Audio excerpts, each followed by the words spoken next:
Friends, history 360 की आज की क्लास में आप सभी का स्वागत है।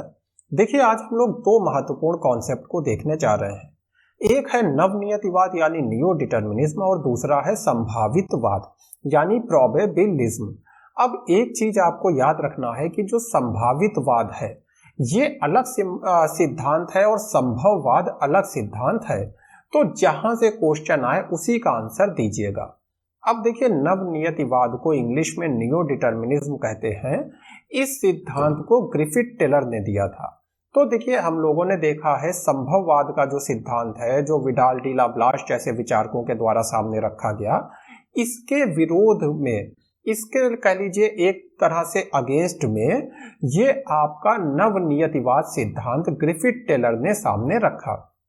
इसका देखिए एक दूसरा नाम भी है, रुको और जाओ नियतिवाद। इंग्लिश में कहते हैं स्टॉप एंड गो डिटर्मिनिज्म। तो किसी नाम से भी पूछा जाए, चाहे नवनियतिवाद से या रुको और जाओ नियतिवाद नाम से, आपको समझ जाना है ग्रिफिथ टेलर का सिद्धांत पूछा गया है। देखिए, टेलर ने बुक लिखी जिसका नाम है ऑस्ट्रेलिया। क्वेश्चन आ सकता है, इंपॉर्टेंट है। ऑस्ट्रेलिया बुक किसने लिखी? Griffith Taylor. इस बुक में टेलर क्या कहता है कि देखिए, मनुष्य विकास की गति को तेज भी कर सकता है और धीमा भी, लेकिन अगर मनुष्य समझदार है, बुद्धिमान है, तो उसे प्रकृति के संकेतों की अनदेखी नहीं करना चाहिए। एक एग्जांपल देता हूँ। देखिए, आज हम लोग तरह तरह के फ्यूल्स का उपयोग कर रहे हैं, पेट्रोलियम, कोयला, लेकिन देखिए प्रकृति हमें क्या संकेत दे रही है कि ग्लोबल वार्मिंग हो रही है, यानी हमारी विश्व का जो तापमान है वो लगातार बढ़ता जा रहा है। तो अगर मनुष्य समझदार है तो उसे प्रकृति के इन संकेतों की कि दुनिया में तापमान बढ़ रहा है, ग्लेशियर पिघल रहे हैं, इन सभी संकेतों की अनदेखी नहीं करना चाहिए। इस बात को ग्रिफिथ टेलर ने अपनी ऑस्ट्रेलिया नाम की बुक में उठाया। अच्छा, देखिए, टेलर कहता है कि प्रकृति में जो संभावनाएं, आप जहां पर एक स्थान पे रहते हैं वहां पे बहुत संभावनाएं होती हैं। आप कृषि कर सकते हैं, आप उद्योग धंधा कर सकते हैं। तो जो प्रकृति में संभावनाएं हैं उनमें से मनुष्य जो है किसी एक संभावना को चुनने में महत्वपूर्ण भूमिका निभाता है। यानी किसी स्थान पे जो रहने वाले लोग हैं उन्होंने कृषि कार्य करना चुना या चरवाहे बन गए, इसमें उनकी महत्वपूर्ण भूमिका है। लेकिन मनुष्य पूरी तरह से एक स्वतंत्र एजेंट नहीं है, यानी कि मनुष्य ऐसा नहीं है कि जो चाहे करने लगेगा। उसे प्रकृति की सीमा के भीतर ही, प्रकृति जितना उसे अनुमति दे रही है उसके भीतर ही किसी चीज को चुनना होगा। जैसे कि कहीं पे पानी बिल्कुल भी नहीं है तो आप वहां पे गन्ने की कृषि कैसे कर लेंगे? आपको जो प्रकृति संभावनाएं दे रही है, जैसे मोटे अनाज की कृषि हो गई, उन्हीं में से किसी संभावना को आपको चुनना होगा।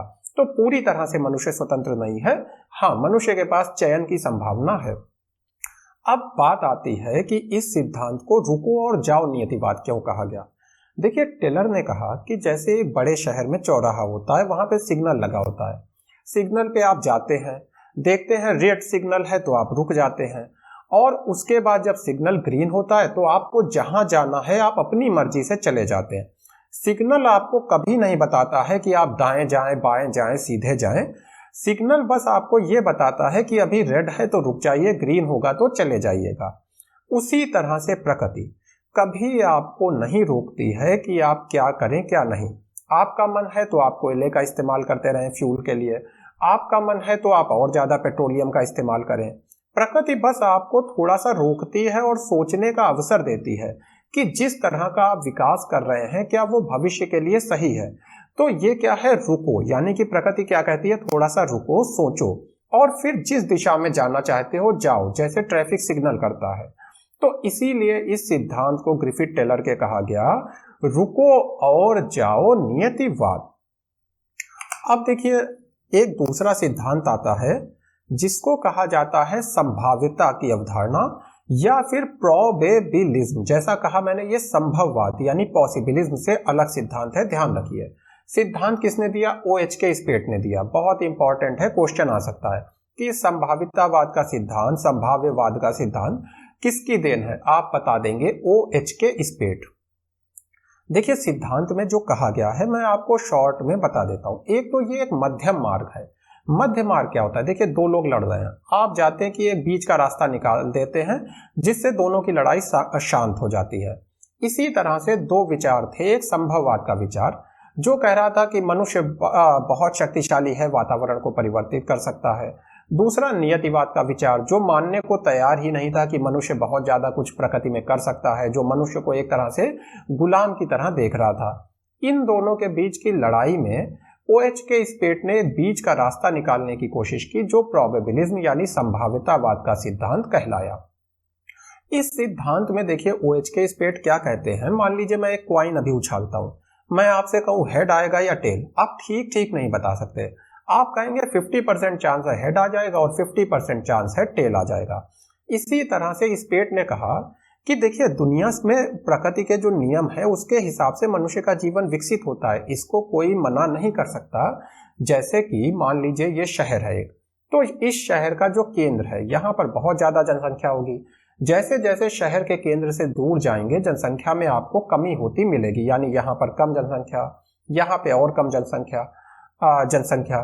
तो ये सिद्धांत वैसे तो काम करेगा, लेकिन इसके अपवाद भी हो सकते हैं। जैसे कि सिक्के में हेड आएगा तो टेल भी आ सकता है। उसी तरह से हो सकता है कि यहाँ पर वैसे तो जनसंख्या कम होना चाहिए, लेकिन किसी कारण से यहाँ पर भी जनसंख्या बहुत ज्यादा है। जितनी यहाँ पर है स्थान A पे है उतनी ही B पे है। नियम के हिसाब से A से B में जनसंख्या कम होना चाहिए। तो यानी कि ऐसी संभावनाएं प्रकृति में आती रहती हैं जहां पर नियम के अपवाद दिखते हैं। इसको कहा गया संभाव्यतावाद का सिद्धांत। यानी कि वैसे प्रकृति में कई सारे नियम हैं, लेकिन उन नियमों के आपको अपवाद भी दिखाई देंगे। जैसे कि एक जो गांव की बस्ती है, इस बस्ती यानी कि जो मेन मार्केट है, इससे जैसे जैसे दूर जाते हैं वैसे वैसे जो फसल गहनता है, जो क्रॉप इंटेंसिटी है वो कम होती है। क्रॉप इंटेंसिटी नहीं समझते हैं तो एग्रीकल्चर में समझाऊंगा। तो क्रॉप इंटेंसिटी कम होती है जैसे जैसे आप आगे जाते हैं। बेसिकली मतलब है कि फसल के उत्पादन में कितना ज्यादा पैसा लगाया जा रहा है उसकी मात्रा कम होती है मार्केट से दूर जाने पे, एक नियम है।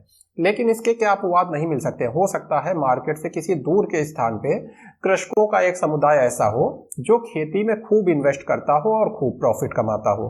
तो इसीलिए कहा गया कि हर जगह पे अलग अलग संभावनाएं हैं, कुछ भी निश्चित नहीं है, प्रोबेबिलिटी होती है। किसी चीज के होने की संभावना ज्यादा है, दूसरे की होने की संभावना कम है, लेकिन ठीक ठीक कुछ नहीं कहा जा सकता। ये आपका संभाव्यतावाद का सिद्धांत हो गया, जिसको OH के स्पेट ने सामने रखा। और इसी के साथ आज की क्लास को हम लोग समाप्त करेंगे। और देखिए जो तीन महत्वपूर्ण विषय होते हैं, पहला नियतिवाद, दूसरा संभववाद, तीसरा जो हम लोग पढ़ते हैं नवनियतिवाद और संभाव्यतावाद, तीनों को हम लोगों ने कंप्लीट कर लिया है। अब हम लोग भूगोल में द्वैतवाद और इस तरह के जो अन्य टॉपिक्स हैं उनकी ओर मूव करेंगे।